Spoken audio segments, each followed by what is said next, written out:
All right, Alejandro, welcome to the Blockhash podcast, episode 236. Super happy to have you here today. How you doing? Good. Thank you very much, Brandon. Pleasure to be here, and thanks for the invitation. Absolutely. There's a lot I want to talk about with Defactor. I'm very curious about what you guys are doing. Before we do, tell me more about yourself. I'm sure the audience is very curious. What's your background? What's your story? How did you get into the space, and how did you get to where you are now working on Defactor? Perfect. So, first of all, I'm Colombian guy. Lived Colombia in 2007. My Whew. background is some time now, and my background is engineering. So I'm a industrial and production engineer, and from there I was always interested in everything that has to do with operations and supply chain management. So I did a long stint in supply chain management, and I decided that that was kind of the career that I want to pursue at that point. And went to Australia actually, and did my masters in there, and ended up living there for around 11 years. So it took a bit longer for me to come back to Colombia. So far, it never happened. But when I was in Australia, I did a lot of time in the consultancy space. Everything has to be with the supply chain area. And at that point, actually, is when it's probably in 2014, 15, when some of the first applications of blockchain starting to hit the traceability and provenance point of view. And I started getting really excited, really interested because every single time since I started my career in the supply chain space, I realized that the biggest hurdle that all the supply chain practices have is visibility and traceability. A lot of big companies have no idea realistically how uh, their own supply chains are performing and where every single one of the like stocks or even assets, meaning trucks or any other asset, is at every single point in time. And when you're starting having all these applications between IoTs and blockchain, you see like, look, that's a solution for a lot of these problems, right? Mm-hmm. So from there, I moved into Dublin. That was in 5 years ago. And when I was in Dublin, I started just getting more and more serious into the blockchain space, and I decided that I want to just work on blockchain, right? Mm-hmm. Um, at that point, with Ernesto, who's one of the co-founders of Defactor as well, we have an idea of digitizing the supply chain space and digitizing the the logistics space. And from there, we started seeing that yeah, digitization of logistics and supply chain is really important. But we realize as well that there is a more critical point, and that's when you're starting talking about liquidity for supply chains. So everything has to do with the supply chain finance. And we started just steering more into that space, and then COVID hit, and nobody wanted to know anything in regards to digitization of processes.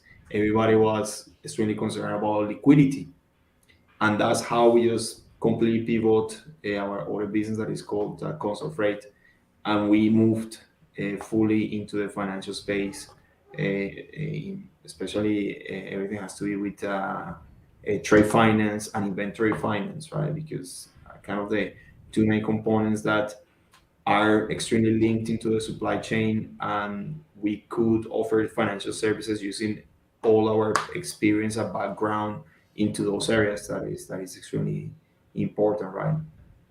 And the story is really interesting because we have this proof of concept, and we're trying just pitch this to a lot of traditional entities.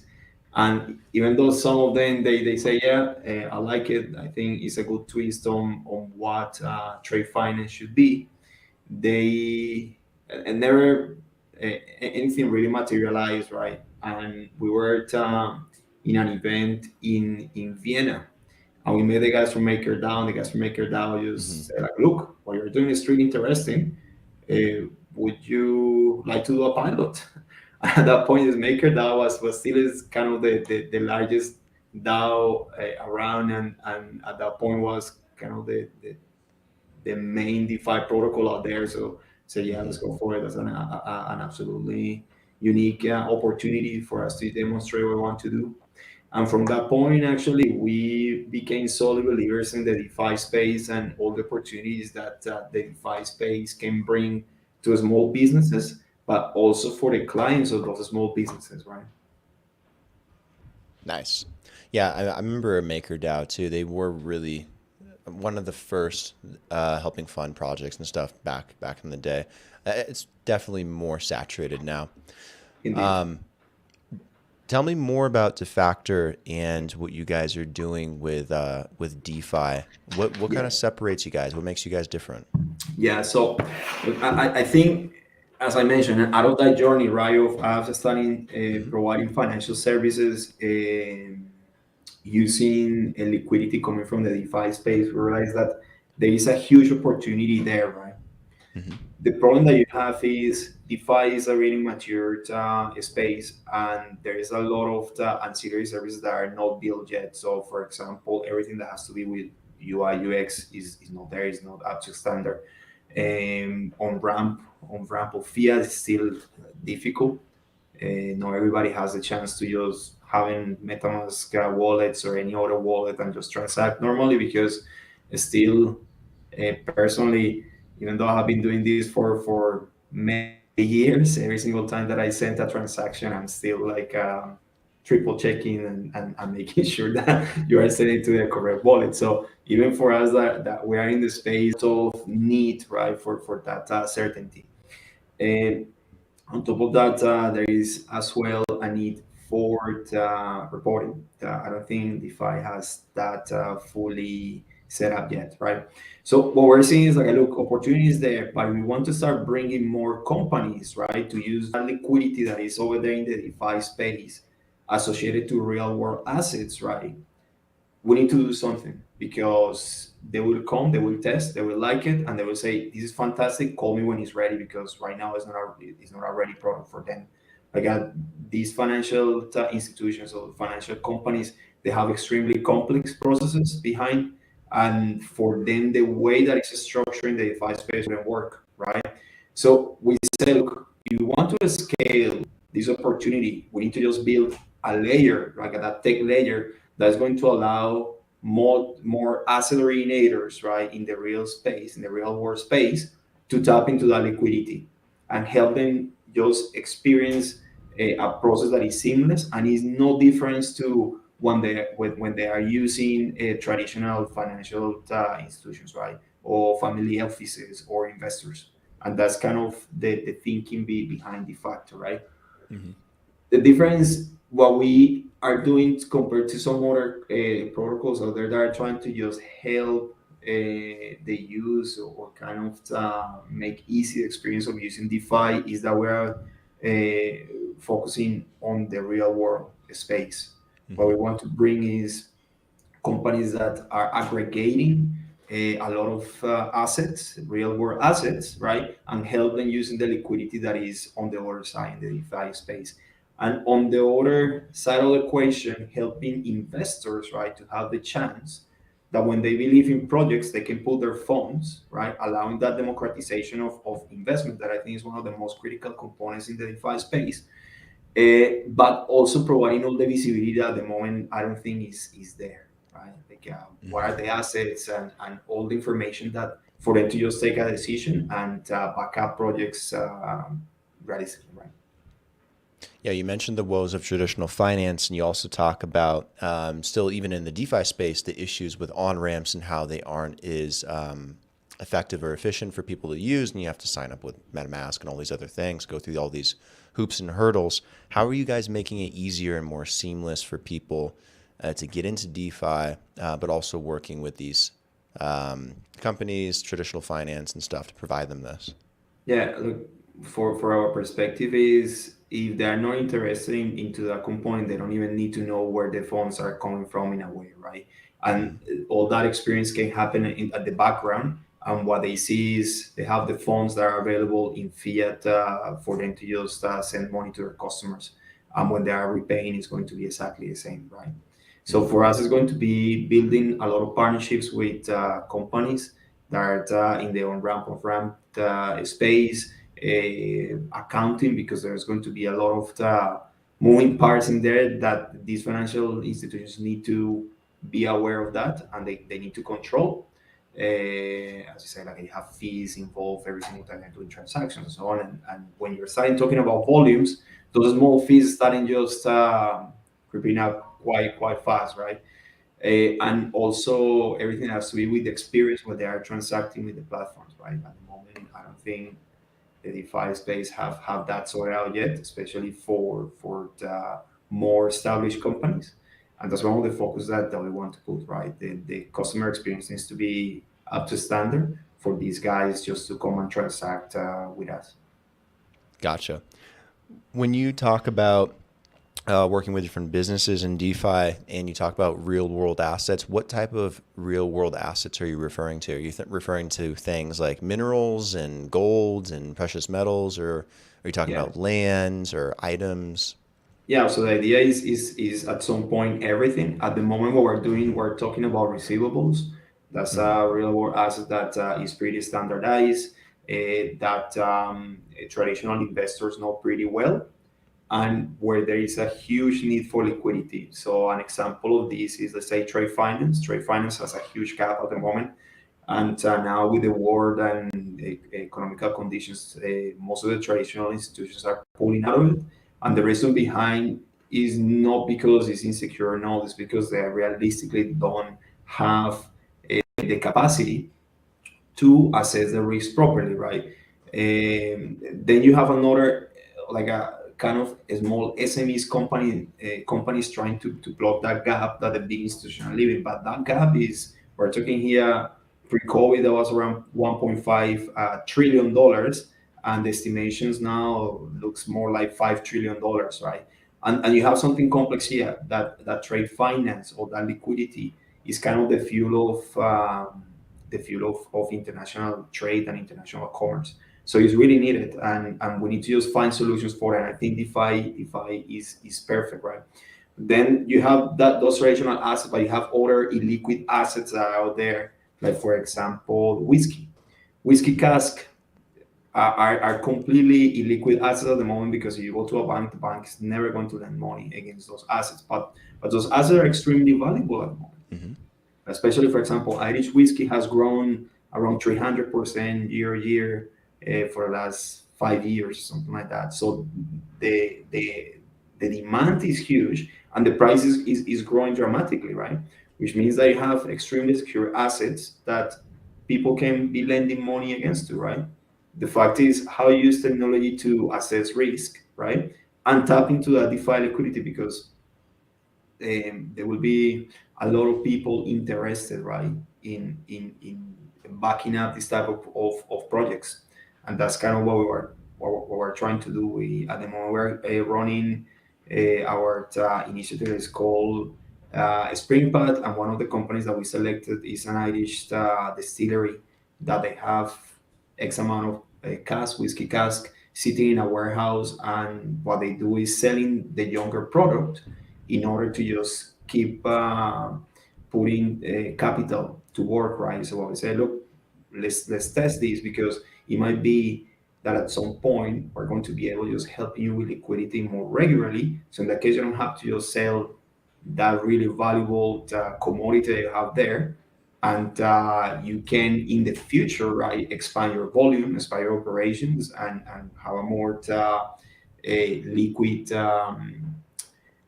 operation per se, right? So that's kind of the idea behind this. And so from there you can have real estate. You can have so many assets that are out there that are just ready for disruption Mm-hmm. completely, right? Yeah, like the whiskey. Do you have more examples of partnerships or collaborations or people you're working with to do this for? Yeah, definitely. Look, and there are on the traditional side. Yeah, we have well, I say we have partnered with Concentrate. Those guys were the first asset originator. They do traditional financing. There are some other companies that we're working on in SpringPad. There is a Chilean company, really interesting business case. These guys, they are, because in South America, there is a need for invoicing, and every single invoice actually is linked straight away to the government database, meaning that you can tap into that database to understand realistically how companies are doing, if they are transacting or not, and have an indication of not just the invoices that they are actually pushing out, but the ones that they are receiving. So these guys, will do the use of that technology, and they are mitigating risk, putting models that are going to help them to just understand if companies are worth it or not to put loans, right? So they are one of the companies that we're working with at the moment, is Springpad, and the idea would be just at some point to get these guys into a bigger pool when they can have access to liquidity in the millions, right? That's kind of the vision for it. This Springpad is just like a kind of dip in your toes, understand if it works, and if it works, just move forward, right? So yeah, look, we have 50 applicants last on the previous cohort, and we have all different business model, business case that was pretty interesting. We want to just start exploring as well the cannabis space, because we believe that there is a huge gap in the cannabis space, and there is a sector that is growing dramatically as well. So see, I say we're completely open for suggestions on this, right? Like, because we want to explore all alternative solutions, and I think DeFi is perfect for that type of applications, right? Yeah, let me ask you an interesting question. Of all the real world assets that you can think of that people don't usually tap into, whether it's be whiskey or be like certain other types of items or resources, what do you think has the most value that people don't really think about as an asset? Hmm, that's a good question. That's a good question, huh? I've thought about it a lot too. No, well, one actually, real estate. Real estate is a good one. A lot of people don't Hmm. see real estate as that opportunity, but that's huge. For what I'm seeing, the DeFi space, the scale will come actually from the association or that link between real world asset, sorry, from the real asset that is a property, right, or the futures of that property, and when you put all that in the DeFi space, I think that's the point when DeFi space is going to be in the billions to trillions of dollars plus, right? Like, I think that's the point when the technology is there for us to be able to just bring comfortably these type of transactions, like from I say from real estate. That's when the whole space is going to just boom dramatically. I don't think What? we're there yet, Mhm. but we will soon. What about non-real world assets? Have you guys thought about doing anything digitally with Yeah, anything from metaverse and VR and gaming to files and uh, video, audio, and I yeah, don't know, the list could be endless. yeah, definitely. So we are working on that as well. Like, we have to, well, I think from our point of view, and what is ready to disrupt straight away is the real world Hmm. space. But at the same time, we know that there are a lot of applications of digital assets that are just completely linked to the real world space, like how you say, music, videos. So we're actually working with small companies at the moment, trying to explore how they can use those assets, right, and bring them for liquidity into the DeFi space. There is a project that is really interesting. It's called Token Trucks, and the guys from Token Trucks, what are trying to do is actually, or they're exploring a better system on how artists are monetizing their own assets, right? And Hmm. one of the things that you see is that the artists, in order for them to get paid from distributors, it can take up to 60 days, right? Hmm. So what if they take those assets and we provide liquidity to them from the DeFi space, and instead of them waiting 60 days, they can take the money day zero. So there are some possibilities like that can be important to explore. One of the things that I'm saying, right, and probably is a bit of daydreaming now, but Hmm. I always say about this sketch, right, where a person that is providing services in the metaverse, right, let's say in 5 years time, and they're, I don't know, riding a taxi in the metaverse or any other type of Mhm. service that we will see that we don't even know, right?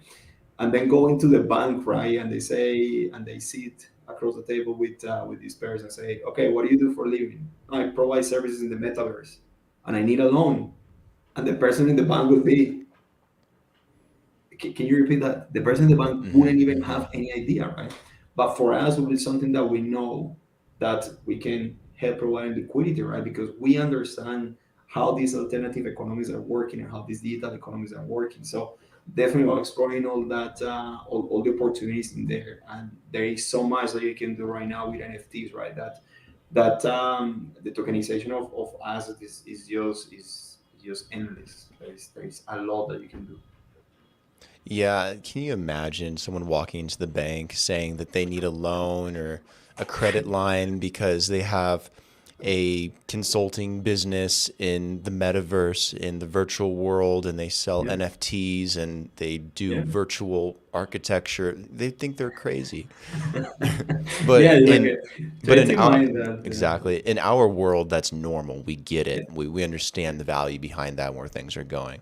That is a massive gap between this movement and tech and innovation and traditional finance being so far behind. It's having a hard time getting involved. indeed, indeed. Look, and it will take a lot of time for them to understand it, right? Like, Hmm. it will take time. But I see, like, at that, for me, what is extremely powerful, right, is that combination between real world and digital, and they call it physical and digital. They call it digital, right? And I think that is extremely powerful, right? That combination, that intersection between those things are extremely powerful, and that's something that NFTs are providing. NFTs are giving us that chance, right? Just Hmm. linking both worlds, and we believe that that is extremely powerful too. Everything that is happening right now with digital art is extremely interesting because is giving a lot of boost and people are starting looking at the space. But I think NFTs is way more than that, and I think people are still not understanding how powerful as a solution NFTs are. Right? Exactly. Yeah, NFTs are. That's just a crazy world. That's a whole different topic. We can go into that all day long. It's Indeed. it's ridiculous what's happening with NFTs right now, but Yeah, also kind of cool because it's really driving interest into the space. So and on the yeah, other side, I'm very happy. indeed. Tell me about your guys' token, Factor. How does that factor into your guys' ecosystem? Yeah, no, Factor token is our native native token for the ecosystem. Basically, Factor is a utility token, and the idea is there are kind of few components that this token does. One is providing access to our platform.